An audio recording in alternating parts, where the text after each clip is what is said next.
అయ్యప్ప దీక్ష ఆ పేరులోనే ఎంత మహిమ ఉంది కదా.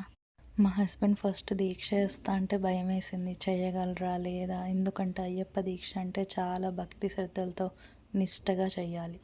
కానీ ఎందుకో చాలా భయం వేసింది, వద్దు అని చెప్పాను. కానీ ఇప్పుడు అప్పుడే అయిపోయిందా అనిపిస్తుంది. చిన్నప్పటి నుంచి నాకు అయ్యప్ప పాటలన్నా పూజలన్నా చాలా ఇష్టం. చాలా మిస్ అయిపోయాను ఈసారి కూడా. నేను ఒక 10 to 15 డేస్ అయితే ఆఫీస్కి రావడం వల్ల మిస్ అయిపోయాను. వర్క్ ఫ్రమ్ హోమ్ వస్తుందేమో అని వెయిట్ చేశాను, బట్ అది అవ్వలేదు. ఒక 20 డేస్ అయితే పూజలు అవి బాగా చేశాను, బట్ తర్వాత మాత్రం చేయలేకపోయాను.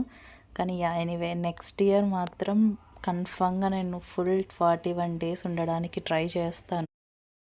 ఇదైతే విరుముడి లాస్ట్ రోజు అనమాట. ఇంకా నేను మా ఆఫీస్ నుంచి వచ్చాను విరుముడి కోసమని, అందుకని మళ్ళీ ఒకసారి పడి పూజ పెట్టాము. ఇది సెకండ్ టైం అనమాట. ఫస్ట్ టైం బాగా గ్రాండ్గా చేసాము. ఇది సెకండ్ టైం జస్ట్ ఇంట్లో వరకే అలా చేసాము, స్వాముల వరకు పిలుచుకొని. అంతా బాగా అయింది, చాలా హ్యాపీ అనిపించింది. అదే ఆ రోజు కూడా అనిపించింది, అయ్యో ఇన్ని రోజులు ఈ పూజలన్నీ మిస్ అయిపోయాను, మళ్ళీ నెక్స్ట్ ఇయర్ వరకు అవ్వదు కదా అని. ఎనీవే ఈసారి మాత్రం చాలా బాగా అయిపోయింది. మా ఆయన వాళ్ళు శబరిమల కూడా వెళ్ళిపోయారు. అంతా బాగా చేసుకున్నారు మా స్వాములంతా. ఆ అయ్యప్ప దయ ఉంటే అన్నీ బాగా జరిగిపోతాయి. అలాగే చేయించుకున్నారు.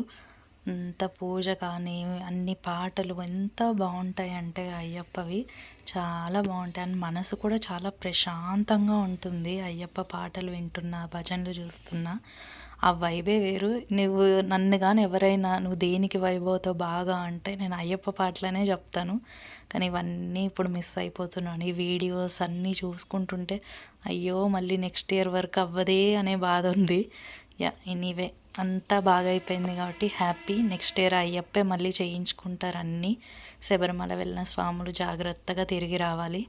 అంతా బాగా అయిపోయింది. మళ్ళీ నెక్స్ట్ ఇయర్ ఈ టైం కోసం వెయిట్ చేస్తాను. బట్ ఈసారి మాత్రం ఖచ్చితంగా 48 డేస్ నేను అక్కడ ఉండి పూజలు చేసుకునేలాగే చూస్తాను.